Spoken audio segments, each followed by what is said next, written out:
Hey guys, what's up? iPenguinPat here, and today we're going to talk about how to make 10,000 diamonds a month without spending a penny, and this is the second part of my series on this. My first video was on how to set up a guild expedition farm really fast and really efficient, and if you haven't watched that video, you might want to check it out because that is a good groundwork for getting into the second part, which is creating a wishing well farm. Now, if you're not familiar with how wishing well works, it provides you a random prize reward every 24 hours, coins, supplies, metals, goods, forge points, and then of course diamonds. Now with the diamonds, you only have 1.25% chance of getting diamonds, and it is 50 diamonds when you get it. But at 1.25% chance, that means that you have to have a pretty good amount of wishing wells to see diamonds coming up on a regular basis. If you have less than say 50 or 100 wishing wells, you're just not going to be seeing that many diamonds coming up, so it may not feel like it's working well. And one of the things that a lot of people who ask me about making diamonds, or they see my wishing well worlds, they don't know how to get from here, which is like, this is kind of a very baby wishing well world. This is a world that I created halfway through the previous event and ended up picking up 4 wells, which was pretty nice. How you get from here, which is a baby wishing well world, to further along to like something like here, which is a more developed wishing well world. This world has about 100 wishing wells, which is pretty solid. Or how to even get up into something a little bit more extreme. Excuse me, this one's probably only about 90. This one is 100, and then up to something like this, which is probably 200 plus. Now this is not my wishing well world, but this shows you the potential of what you can get from something like this. And with something like this, you're looking at probably having about, I would guess, between 250 and 300 wishing wells in there, which is about 1,000 to 1,100 diamonds per month just from that one world. So you can imagine that if you have more than one world like this, that you're going to be making a lot of diamonds. But you don't have to be here for it to be helpful. Even some of these smaller wishing well worlds with 50 or 100, if you have several of them, it adds up quick, and that's really the key. So what does it take to build a wishing well world? How do you get from here to here to here? And the answer is, the best way to get wishing wells is through finishing events quickly. Not all events offer wishing wells as a daily prize, so you definitely want to be prepared to take advantage of those events. The last couple of events that come to mind, I believe, were, I guess, the spring event and the soccer event. But some events just don't have wishing wells, and that kind of stinks. I can't remember which one it was this year, but I was hoping it would have wishing wells, and it didn't. Maybe it was the Forge Bowl. Nevertheless, the whole point of this being that you want to be able to finish the event quickly, because if wishing wells are the daily prize early on in the event, and there's no daily special switch, then you need to be able to rush the quest line as quickly as possible in order to get as many wishing wells as possible. So we're going to look at the soccer event real quick, just as an example of what it is that you need to set up your city to maximize your wishing well chances, and how to get the wishing wells from each event. So the big thing, as I mentioned just a second ago, is that you want to be able to rush the quest line. And there's obviously a variety of things that come up. You have things like pay supplies. You know what? I'll just kind of run down this list of what it is that you need to do and how to do it. So the first one is pay supplies, which means you have to have supplies. Now, I'm going to circle back on one more thing, and that is that when you first get started with your wishing well world, you just want to set yourself up to be able to rush these events as quickly as possible. And the further along that you get into these, into your wishing well, the more passive it gets and the more sustainable it gets. For example, like this wishing well world is very sustainable. It pretty much handles itself on its own, right? It makes all of the stuff that it needs to just from the wishing wells themselves because they give such a variety of things. But when you're first starting and you don't have a bunch of wishing wells, you need to have your own things in place in order to rush the quest line. So here are a couple of examples. This world is a little bit older than this one, maybe like 2 or 3 events, but it's also still a baby world. And then this one I've had a little bit longer, and I kind of neglected it. And this last event, because wishing wells ended up coming up late in the event, I went ahead and put a little bit more effort into it. So I will explain a little bit about this. Now, another thing is that it's really best to get your wishing well worlds where they are on 24-hour cycles, because you want to spend the least amount of time possible on these things. The whole point is that it's meant to help you to get diamonds to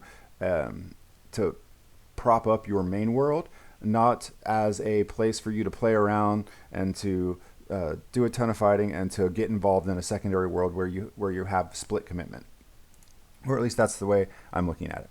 So, and for that reason, being in Iron Age or EMA is a really good place to start, because there are so many benefits that make doing quest quickly in Iron Age really beneficial.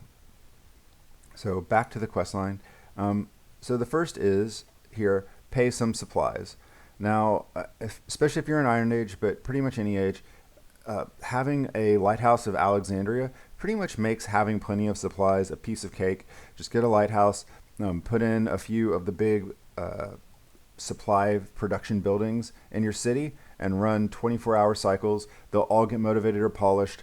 Then after the LOA hits, you'll have plenty of supplies to pay. Spend some forge points. Same thing. For Wishing Well World, you're not trying to really level up your buildings a ton. Because that's not really your goal. Your goal is to just get as many wishing wells as possible. And when we look at what I consider to be the template of the perfect wishing well world, we only have one great building here. And that's because at this point, he doesn't really need any more supplies. You already have plenty of supplies. I suspect that at the beginning of a wishing well world, you would have an LOA and then eventually delete it once your wishing wells are producing as many supplies as you need. And as a side note with that, LOA does not affect wishing wells. Lighthouse of Alexandria. It doesn't change your wishing well production. You can delete that. So once you have enough wells to sustain the amount of supplies that you need, then you no longer need to have an LOA and you can delete it. Okay, so going back, back to the forge point thing. As a general statement, you're not going to be leveling a bunch of buildings in a wishing well world. There are other buildings that you can level, and I'll get into that in a little bit. But generally speaking, what you'll most likely be doing is just finding somebody's great building and just collecting and dumping your forge points into their building. And as it levels, you will just slowly build packs. And that way, at some point, you'll just have a small reserve of forge points. Like here, I have 185 forge points in reserve. Here I have 500 forge points in reserve. Now, I haven't done any proactive sniping, leveling, anything like this. This arc is not even 24 hours old, so it's not like I put a whole lot of effort into getting this 500 forge points. It was truly just dumping forge points on people's great buildings to get some blueprints and to get some medals, and that's it. Okay, moving on. Build 2 residential buildings. Now, this is one of the big things that's really important when you're creating a wishing well world, and that is having what I like to call flex space. And that is an area in your city where you can just build and delete things. And you're going to use this for a lot of stuff in your city. So here in Iron Age, when cottages are going to be, and actually really your tin roof house or whatever, roof tile houses are going to be a little bit cheaper on the supply cost, so it's a little bit better to build those versus the cottages, just from a cost over time standpoint. But you just build and delete these things, right? That's all you do. And no matter what world you're in, here you can see I have a little flex space here for me to build and delete things. Even on this world, when I pop this open here, you can see that I can move this over here, and now I have a little bit of flex space right here. And if I need to build a building a different direction, I can just move, like say I can move this over here and move, and now I have flex space going the other direction. This is a 3x4 here, and over here, if I need to move this piece of road, now I have a 4x3 or whatever the direction is, and that fits the buildings that are necessary to build in this age. You see there? So that's the key. That is super important for being able to get through events quickly, is you want to make sure you have flex space instead of filling out your city so tightly packed that you can't build things. On top of that, you're also going to need to have flex space for other stuff too, and I'll get to that in a moment. Donate some goods, or in a production building, finish some production runs. Now, I prefer to actually have tons of goods on hand. That is one of the things that I start doing immediately on any of my Wishing Well worlds, is I start producing goods as quickly as possible. And you'll notice I have lots of goods buildings, in all of my Wishing Well worlds.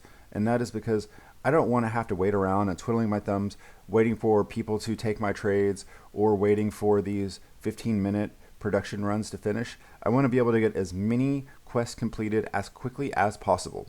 The other one here is gather some coins. Now, it may seem like the approach that most people at first glance are going to do is they're going to wait around and they're going to collect their buildings that produce coins. Dang, I keep clicking that wishing well. I'm going to close that. They're going to wait for these buildings to pop so that they can collect their coins, and that way they've got coins. But that is the slow way, and we don't do the slow way around here. We do the fast way. And the fastest way to get coins is to build and delete. So what you'll do is you'll just look for one of your buildings that's going to have the highest coin cost, right? And then you just build it and delete it. So yeah, it looks like this is going to be my bet. So there, you build and delete. And notice that when we delete this, up here in the top, it shows that I gained 1,000 coins, right? So you just build and delete over and over again, and that counts as gathering coins, even though you're not actually gathering coins from, say, collecting your city. It's still treated as gathering coins. Same thing for supplies. If you need to get some supplies, it works the same way. All right, so next quest is build 5 decorations and gather some goods from a goods building or trading. All right, so building a 5 decoration, one thing to notice here is that it says just 5 decorations. It doesn't say from what age. And if that is the case, know that you don't have to build your current age decorations. You can actually run in down here and you can build these little trees and obelisk and whatever. You don't have to build something of your age, which can be handy if you are trying to keep your costs down. And also these little 1x1s fit in the space. Obviously, if the quest says that it has to be of your age or of the previous age, then that's what you're stuck building. But you don't necessarily have to do that. It's just something to be aware of.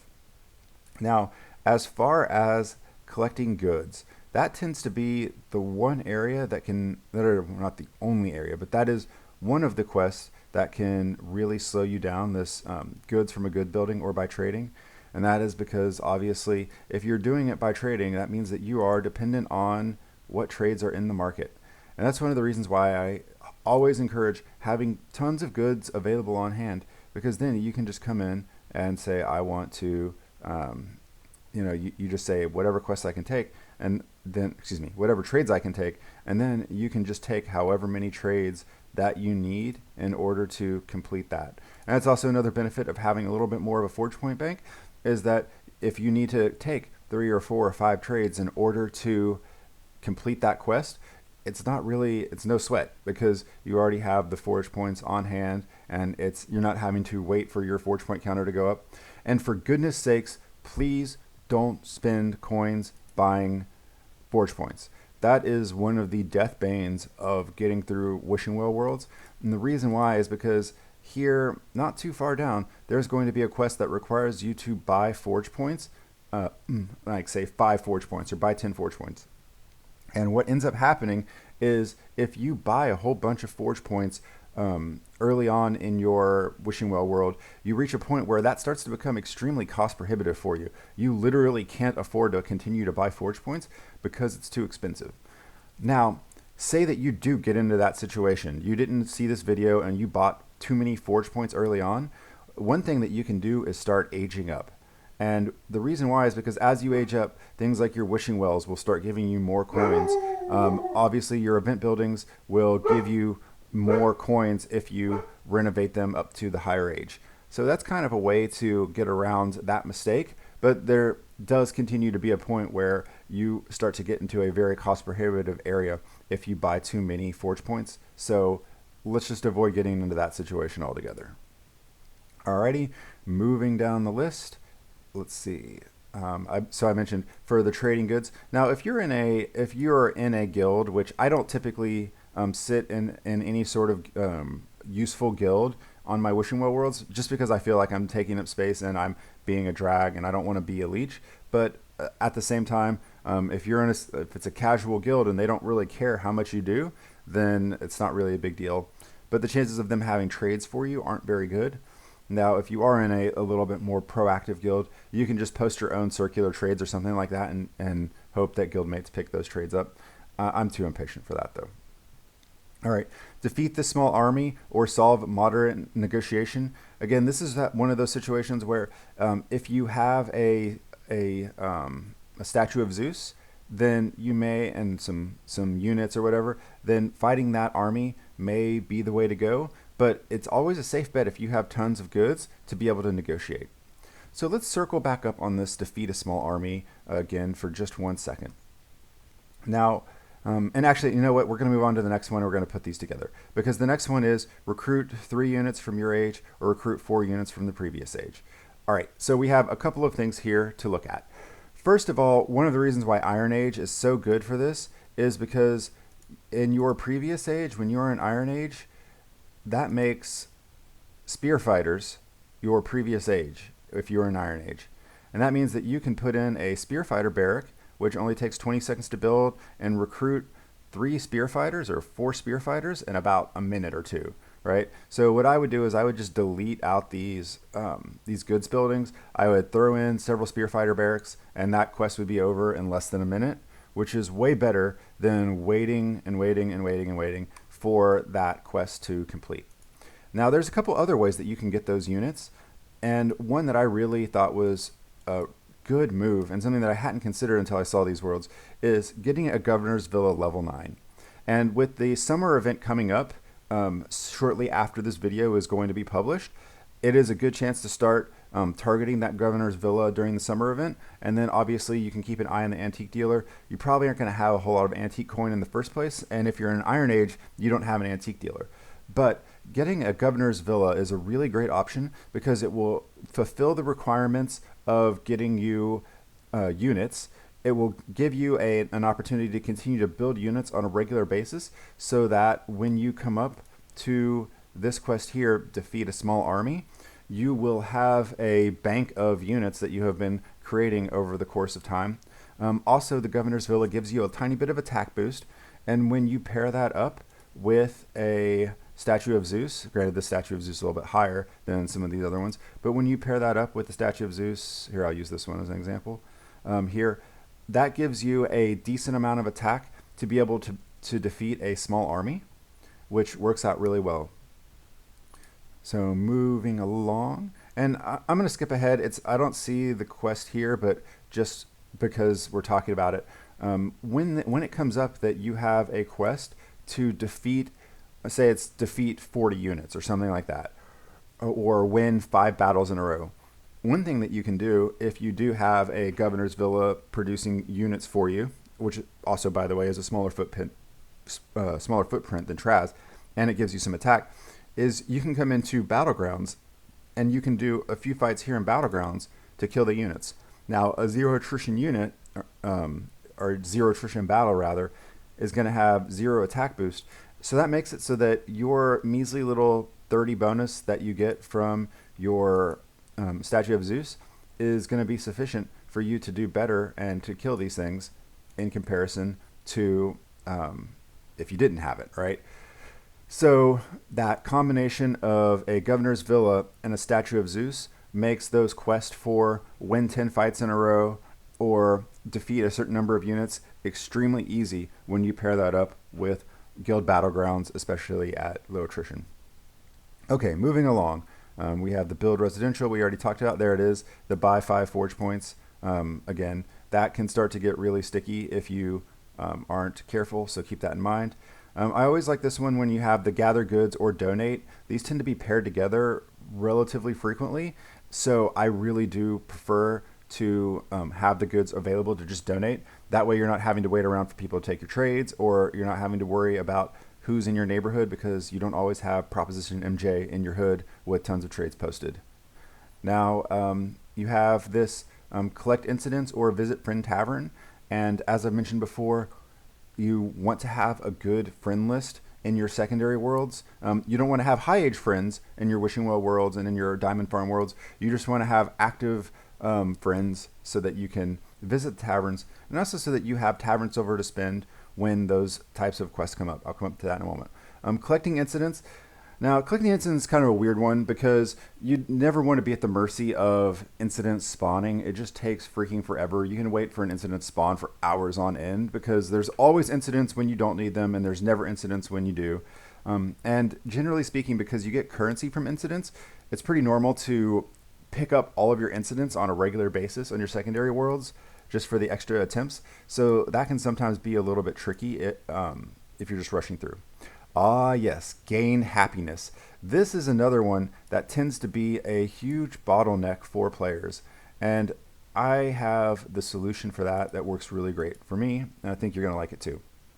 So cultural buildings are where you obviously get your biggest boost of happiness all at once. But the real trick is going in here into your decorations. And especially in early ages, Memorial is absolutely ridiculously awesome. You have a 2-second build time. Yes, literally 2 seconds to get 72 happiness. That means 2 of these is 150, which means 4 of these is 300 happiness. And it takes no time to bank up a bunch of happiness really fast using these. And they don't take up a lot of space. So these are really good, not only for Iron Age, but really you're probably going to find this to be your best option, even on up into, I don't know, EMA, LMA. It could even go up into Colonial, because they are so fast to build, and because they're so small and they're so cheap. And if you look, like even here, the decorations moving up into these higher ages aren't really giving you any more than what you would get. I mean, here these are small 1x1s instead of the 2x2s, so you just have to build so many more of them. So that is kind of like the hidden gem of gaining happiness. However, if you are in a higher age, so say you're here in Modern, you also have other options too, and you kind of want to shop around for what your options are. Here you can see, like, this one, the nuclear shelter, is probably going to be your best bet in Modern, because it's a 2x2 and you're getting a lot of happiness in that 2x2 space. Here, this 1x2, it's not quite as good. And actually, we're going to go back in this world now and talk about... I didn't leave a whole lot of flex space in this world because I'm pretty much done. I have so many Wishing Wells in inventory that I'm not even doing the quests in this one anymore. So in this one, it's kind of a weird thing, because obviously here your current age decorations are 1x1, 1x2. Well, those aren't going to be as good. Sometimes it's worth it to go back an age or two to find what's going to give you the most happiness per pop, and then to build those instead, right? So even though it seems like, yeah, let's do the contemporary, no, go back, grab your PME. That's going to be a lot faster. That's the trick. Build them and delete them. Build them and delete them. That's how you gain happiness way faster than waiting for cultural buildings to build, or leveling your Traz 30 times, or whatever it might be.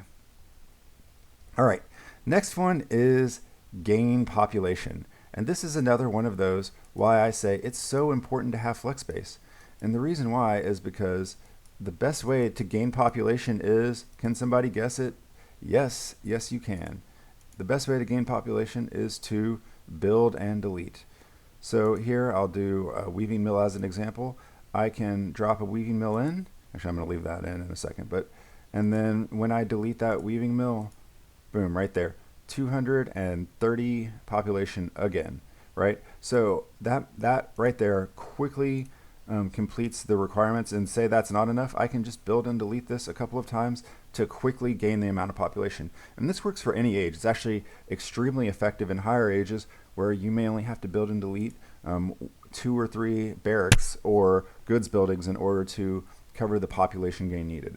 That's much faster than waiting for housing to construct. So that is one of my favorite little gems here. All right. Another thing here to keep in mind is some of these finished productions, which kind of suck, especially the 8-hour ones.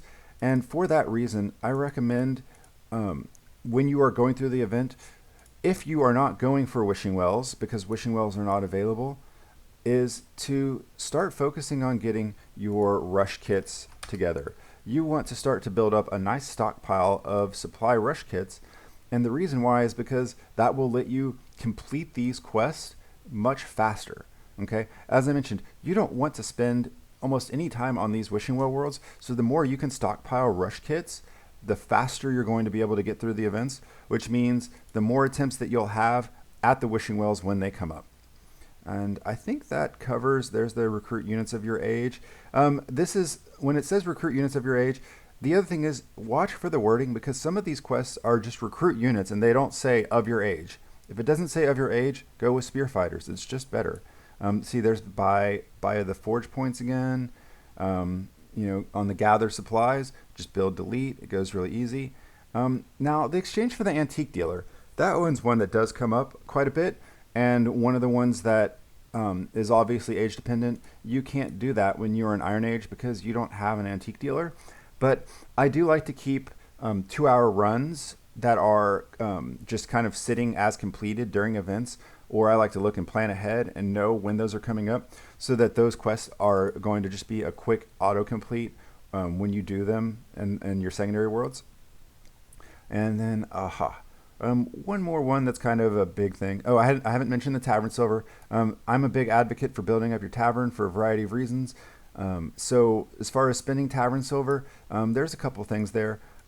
So one of the things will be to just spend Tavern Silver, which obviously you just spend Tavern Silver. The other thing will be things like activate 2 boosts in your tavern. And one of the reasons why it's useful to have your tavern built up is that means that you can afford to spend more Tavern Silver. And what you'll want to do is you'll want to run the fastest tavern boost, which is going to be this extra turn. It's only a 15-minute boost, so you can run that, go manage your other Wishing Well worlds, and then come back. By then, this quest will be done. And then you can run a second boost, and you will have completed the run 2 tavern boost quest that you have to do. You see here, that's not the quest, but just as a for example. I would say avoid running some of the longer ones. Like this says spend 600 Tavern Silver. You may have the thought that it makes sense to go with this one, like the Coin Boost quest or the Coin Boost boost. Coin Boost boost. You may say, okay, that's 600. That's more cost efficient. The problem is it runs for 12 hours, and there is a chance that if you are really good at rushing the quest line, that you are going to run into another quest that requires tavern interaction before that boost ends, and then at that point you would have to spend diamonds to run another boost. So it makes more sense to just go with the shorter tavern boost, even if that's not as cost efficient, because you don't have anything else to spend your Tavern Silver on anyway. You're literally building your tavern to rush the quest, right? Okay, so we have our defeat the army or negotiate, and the negotiate is probably going to be the best bet, especially as you get into higher ages and these medium-sized armies are going to have more boost. You will not have the boost to fight those, so being able to negotiate is a big help. Now, another one, I kind of skipped over it, I think. This finish 18 productions for, finish these 18 productions of a previous age or 15 of your current age. Now, one of the things that is really good to keep an eye out for, both in events and in your antique dealer as you age up, is picking up Slay Builders and Sunken Treasures. Because as you are aging up through your cities, you start to run into some issues once you get to progressive era. Actually, once you get to modern era. So up to progressive era, wishing wells are literally the only thing that you need in order to keep aging up. Because they provide coins and supplies and goods, they will, and forge points for that matter, they will help you to basically auto level all the way up through progressive. But once you hit modern, at modern age, your wishing wells stop producing current age goods. They only produce the unrefined good, which is several ages back, And at that point, you have to come up with a different way of picking up goods of your current age. Now, one way, of course, is to trade. You can buy goods of a higher age and trade down, or you can trade all of the lower age goods that you have been producing back up. Or the other option is you can pick up some slave builders and some sunken treasures and have those in your city and be running those for goods. Now, I recommend slave builders over sunken treasures because, again, we really prefer to be on 24-hour cycles. So slave builders fit that mold a little bit better than your sunken treasures do, which is really nice.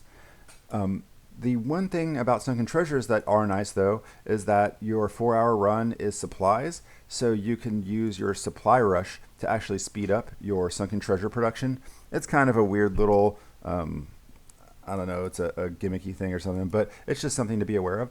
But these guys right here, they serve dual purpose. One is that they will help you to produce those current age goods once you get past progressive. But the other thing is they also give you a small footprint building for these finished productions of your current age. And even in my main world, you'll notice that I still have a couple of sunken treasures in my city, and I never take these out because I have them literally, specifically, and exclusively for completing those quests in events. Okay, so here's that quest, win 3 to 12 battles, and that's a perfect spot for battlegrounds because, again, you start at 0 attrition, and if you have your Statue of Zeus level to 10, that should cover you pretty comfortably up through even 12 battles, even with no siege camp support. And I think I've covered pretty much all of the quests that you may run into. If I haven't, there's the exchange items and antique dealers, or run 4-hour production runs. Now, given the option, especially once you get out of Iron Age, given the option between exchanging antique dealer or doing the 4-hour runs, I definitely recommend doing the antique dealer just because that's faster and you don't want to waste your supply rushes if you don't have to. Let's see, acquire some sectors. You can either do that by negotiating or you can defeat the units in battlegrounds. Again, that's another place where it is nice to have those units coming in fresh from your governor's villa. Oh, yes. All right, one last thing. For these quests that require you to recruit units, and then here's that, there's those 2 tavern boost ones that you sometimes have to do. Okay, so circle back. For requests that require you to recruit units, there are a couple of options. As I mentioned before, in Iron Age, obviously your spear fighters, if it will let you do previous age units, it's going to be your best option. And then going into archers is also really good because archers only take a little bit of time. They are 2 hours to build, and I think the archer barrack is only like 40 minutes to build or something. So that's a really quick fix once you're in Iron Age.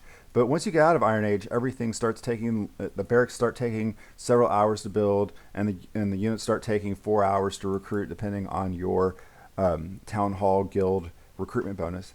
So other ways to pick up units are in the event. You can pick up unit trash. Most events have some sort of quest that, or not quest, but some sort of option that will give units, like the unit player or the unit color in the wildlife event or whatever it is.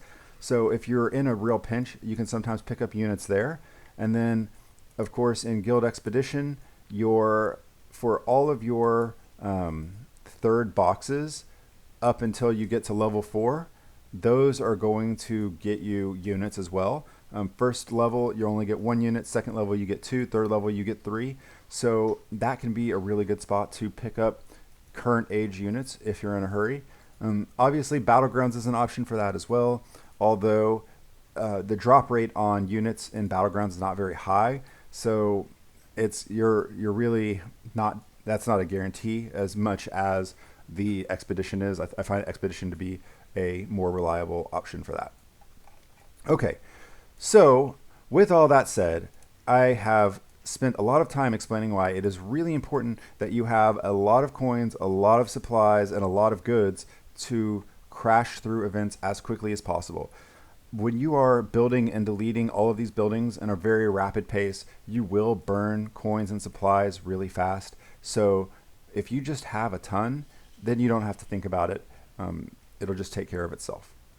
Lastly, if you are just looking for something that is super low maintenance, one thing that is an option is to just log in every day, collect the 24-hour 24-hour currency that you get just for a daily login, and just log out. And when wishing wells come up, go ahead and spend that currency.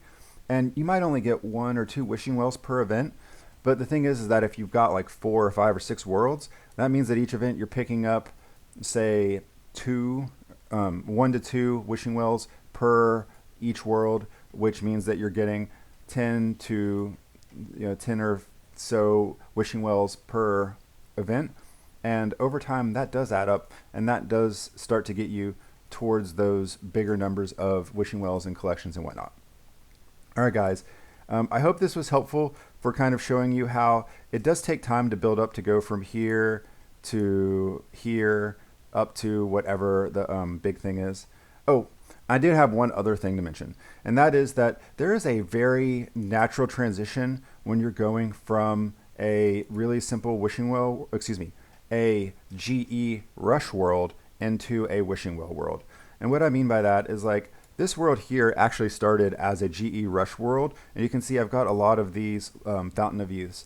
And I highly recommend when you first start, especially if you are in a major need of diamonds, I highly recommend starting with a GE rush world and start focusing on just cranking out GE finishes, because you can pick up Fountain of Youth at a pretty good basis, and a lot of times you can get the Fountain of Youth shrink kits in level 4 as well, which is kind of like, it's a double win. With wishing wells, you have to get the shrink kit separate and spend your daily specials from events on those shrink kits, whereas with the wishing wells, you get the shrink kits on the way to getting, with the Fountain of Youth, you get the shrink kits on the way to getting the Fountain of Youth.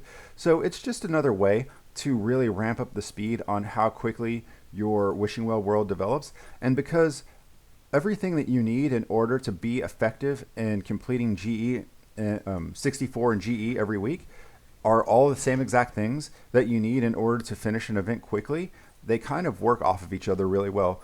And you can kind of it's a very natural transition when you go from cranking out GE as rapidly as possible to just passively collecting your wishing well worlds, which is kind of where, like, this world, and this world in particular, this is my progressive world, this is a true hybrid world where my wishing wells feed my GE, and I do GE when I have time. And here you can see I have a couple of Fountain of Youth. I don't have a ton, but they do, again, add up over time. All right, last parting tip is, when you start your wishing well worlds, I highly recommend starting several in parallel. Here you can see I have these 3 worlds kind of running in parallel, and even though they're of slightly different ages, I started them at slightly different times, I'm going to start developing them in parallel with each other.